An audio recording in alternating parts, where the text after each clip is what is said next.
Welcome to Talk Tickers, the show for the experienced investor, where we strip away the fluff and get straight to the numbers. And today we have a real head scratcher on our hands. A total head scratcher. We're breaking down Digital Turbine, ticker symbol APPS. Yeah, and this is a classic case of what I call the price action paradox. That's a nice way to put it. I'd call it whiplash. I mean, the earnings hit the wire and the stock just goes parabolic after hours. Up, what, 16%? Well, over 16%. Yeah, it's touching almost $5.80. It's like a breakout. And then the next day, the actual trading day, it closes down over 5% at $4.69. Just red. It's brutal. It makes no sense on the surface. So that's our job today. Figure out what is real. Is this a classic sell the news event, or is the market just completely missing the point here? I think we have to start with the business itself, not the stock price. Because if you just look at the numbers, they're really, really strong. Okay, so let's get into it. The headline numbers. Revenue. Came in hot. $151.4 million. That's up 12% year over year. Which was a beat, right? Beat estimates by over $5 million. A solid beat. And the earnings, the non-GAAP EPS, was $0.18. Also a beat. But that's not the number that really matters this time, is it? No. The big one, the one that should have been a flare in the sky, was GAAP profitability. Oh, hey, let's pause on that. Why is GAAP specifically such a big deal here? We throw that term around a lot. Well, non-GAAP is where you can kind of hide the bodies. You adjust for stock-based comp, restructuring. Yeah. You can make a loss look like a profit. Right, the funhouse mirror of accounting. Exactly. But GAAP is the strict rule book. When you're GAAP profitable, like they were, $5.1 million in net income, it means you are actually fundamentally making money. No adjustments. So real money, $0.03 per share of it. But the number you pointed out to me before we started was EBITDA. Yes, adjusted EBITDA. $38.8 million. Which is a 76% increase from last year. Right. Now, think about that. Revenue grows 12%, but this profit metric grows 76%. That's insane leverage. But playing devil's advocate, did they just fire everyone, slash and burn to get the margin up for one quarter? That's the immediate fear, right? That they're just cutting to the bone. But the numbers don't show that. Gross profit dollars were up over 25%. Okay. But cash operating expenses actually went down by 4%. Whoa, so they did way more with less. How? Well, here's where the AI buzzword actually seems to have some teeth. The CEO, Bill Stone, he was talking about it. Not for ad targeting, though. He mentioned that, but the real savings, he said, are in the back office, using generative AI for coding, for quality assurance, regression testing. So basically having robots do the tedious work that you'd normally have to hire junior engineers for. Precisely. Your revenue goes up, but your headcount for that grunt work stays flat. That's pure operating leverage. And that's how you get to a 26% EBITDA margin. Yep, up 900 basis points. And it's the 7th quarter in a row of margin expansion. That's a trend, not a fluke. Okay, the engine is running clean. But is the car moving forward? Where is the growth coming from? Because I know the U.S. phone market is basically a replacement market at this point. You are dead on. The U.S. is stagnant. This is an international story, a huge international story. Okay. Their on-device solutions segment, ODS, grew 9% overall. But the international revenue inside of that, it grew over 60%. 60%. For the first time ever, over 30% of their Ignite platform revenues came from outside the U.S. So explain what Ignite actually is. Is it an app? No, and that's the whole moat. It's not an app you download. It's software that's baked into the phone at the factory or by the carrier, like Verizon, or in this case, a carrier in Brazil. So when you turn on your new phone and it suggests apps to install, that's them. That's Ignite. And in emerging markets where data is expensive, preloading apps is a huge value add. They're riding that global Android wave. Got it. But that wasn't even their fastest growing segment. The app growth platform AGP was up 19%. It was. And inside of that, the brand and DTX businesses were both up over 30%. I saw a note about the retail vertical specifically. Something crazy. 5 times growth. 5x.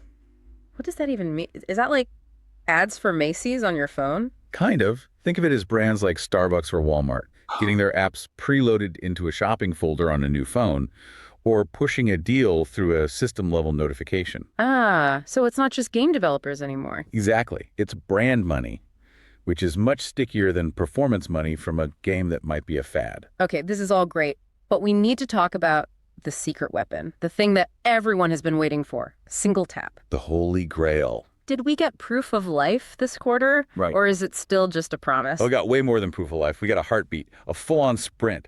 Management confirmed 3 large global game studios signed up. And are they just signed or are they active? They're live and generating revenue already. This is not a test anymore. Okay, so just break it down simply. Why does a big game studio care about SingleTap?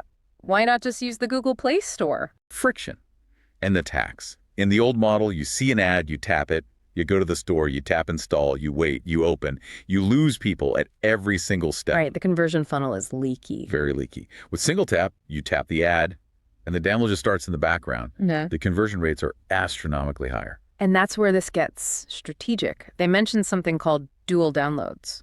This is the spicy part. This is the Trojan horse. What does it do? So you're a big game publisher. You hate paying Google 30% on every in-game purchase. With dual downloads, SingleTap downloads the game itself, but it also sideloads the publisher's own billing system or their own app store in the background. Wait, so they're smuggling an alternative payment system onto the phone? Smuggling is a good word for it, yeah. It creates a direct billing relationship between the gamer and the studio. It completely bypasses the Google Play toll booth. That is a direct shot at the duopoly. It's the whole thesis. It's the democratization of app distribution. And with 3 big studios now live, the rebellion is actually happening. Okay, if everything is this good, profits are up, international is booming, the secret weapon is working, I have to come back to it. Why did the stock drop to $4.69? I think you have to look at the balance sheet and the trading dynamics. The debt has been the big overhang forever. It was over 5x leverage a year ago, right? Scary high. Now, net debt is about $355 million. The leverage ratio is down to around 3x. Huge improvement. But they were selling stock to pay that down using that ATM program, diluting shareholders. They were. They raised about $44 million in the quarter by dribbling shares into the market. Which nobody likes. But, and this is the headline that I think the algorithms and the fast money traders totally missed, they terminated it. They shut off the ATM. Completely. Said, we're done. That's a huge signal of confidence. What is that signal? 2 things. 1, our free cash flow is strong enough now that we don't need to dilute you anymore. And 2, our stock is way too cheap down here, and we refuse to sell another share at these prices. So the ceiling that they put on their own stock is gone. The artificial supply is gone. Which leads back to your question, why the drop? I think it was just a liquidity event. Neat name. You had a lot of people who bought higher, what we call bag holders, who've been suffering. They saw that 16% pop after hours and just said, get me out, I'll take it. They sold into that brief moment of strength. So the sellers are looking backward at old prices. They're not looking forward at this flywheel concept they talked about. Right. The flywheel is key. They finally connected their ad tech, the DSP and SSP, with their on-device software. They own the whole racetrack now. They acquire a user. That user generates data. That data makes the next user acquisition cheaper and smarter. It's a self-reinforcing loop that's finally starting to spin. Okay, so we've laid it all out, which brings us to the part of the deep dive where we look for an opportunity. And we have to say it. Standard disclaimer. This is absolutely not financial advice. We're just talking here. Do your own work. For entertainment purposes only. But looking at this setup, I see a trade. I'm calling it the pick and shovel democratization spread. It's laughs.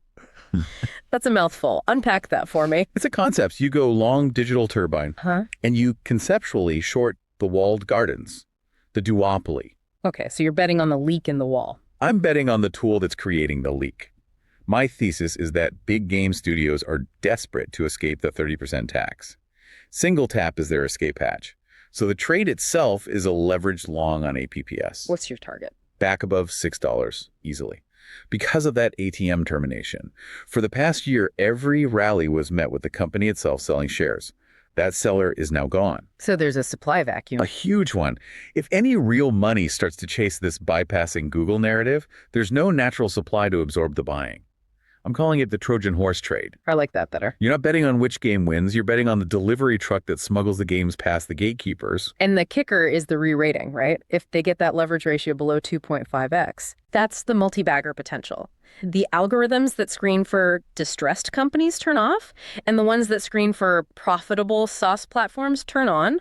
The multiple could double overnight. It's a high-risk, high-volatility play, but the asymmetry is, well, it's pretty compelling. So to wrap it all up, we have a beat, a raise, GAAP profits, a strengthening balance sheet, and a market that is utterly confused. That's the summary. But I think the real takeaway question isn't about next quarter's numbers. It's about the end game. What do you mean? If Digital Turbine actually pulls this off, if SingleTap becomes this shadow app store that lets the big guys bypass the tax, how long before the empire strikes back? I mean, Google or Apple just crushes them. Or buys them. Yeah. Or, and this is the really wild thought, what if the antitrust regulators actually protect them? Because they're the only source of fair competition. Exactly. They might be the one company in ad tech that the DOJ actually wants to succeed. That's a moat you can't buy. A fascinating thought. They become a protected species? Could be. Definitely not a boring stock. No, it is not. Thanks for listening to Talk Tickers. Do your own diligence. We'll see you on the next print. Stay curious.